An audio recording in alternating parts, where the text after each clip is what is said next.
एक सर्दीली रात थी जब मुंबई के एक छोटे से मोहल्ले में अचानक से अजीब सी खामोशी छा गई। आमतौर पर यहाँ की गलियां रात में भी हलचल से भरी रहती थीं, लेकिन आज किसी अनजाने डर ने सबको उनके घरों में कैद कर दिया था। राहुल, जो पेशे से पत्रकार था, इस रहस्यमयी माहौल को समझने के लिए उस रात अकेले ही बाहर निकल पड़ा। मोहल्ले की सुनसान गलियों में चलते हुए उसे अजीब सी आवाज़ें सुनाई देने लगीं।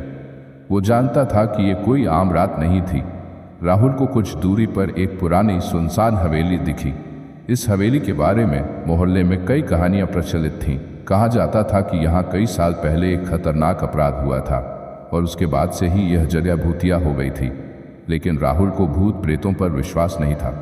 वो एक सच्चाई खोजने निकला था। राहुल ने हिम्मत जुटाकर हवेली के अंदर कदम रखा। हवेली के अंदर हर चीज़ धूल से ढकी हुई थी और हवा में एक अजीब सी गंध फैली हुई थी। वो धीरे धीरे अंदर बढ़ता गया।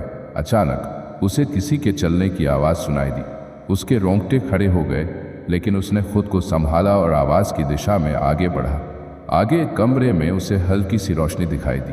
राहुल ने दरवाज़ा खोला तो देखा कि वहाँ एक बूढ़ा आदमी बैठा हुआ था। उसकी आंखों में अजीब सा डर और नफरत थी। बूढ़ा आदमी चुपचाप राहुल को घूर रहा था। राहुल ने हिम्मत करके पूछा, आप कौन हैं और इस हवेली में क्या कर रहे हैं? बूढ़ा आदमी धीरे से बोला, मैं वही हूँ जिसे तुमने तलाश किया, लेकिन तुमने आने में बहुत देर कर दी। राहुल की समझ में कुछ नहीं आया। तभी बूढ़ा आदमी जोर से हंसा और बोला, यह हवेली मेरी है और मैंने यहाँ वो सब छुपाया है जिसे तुम कभी नहीं ढूंढ पाओगे। राहुल को समझ नहीं आया कि बूढ़ा क्या कह रहा है, लेकिन तभी बूढ़ा अचानक गायब हो गया और कमरे की रोशनी भी बुझ गई।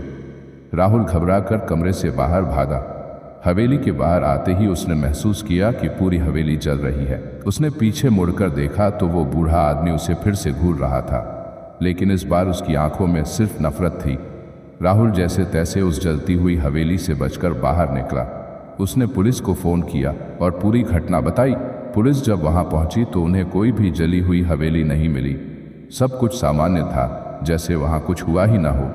राहुल आज भी उस रात को याद करता है और सोचता है कि क्या वो सब सच था या सिर्फ एक बुरा सपना, लेकिन उसकी जेब में मिली एक पुरानी जली हुई तस्वीर उसे हमेशा ये यकीन दिलाती है कि वो रात सच थी और उस हवेली में कुछ ऐसा था जिसे कभी भी उजागर नहीं किया जाना चाहिए था।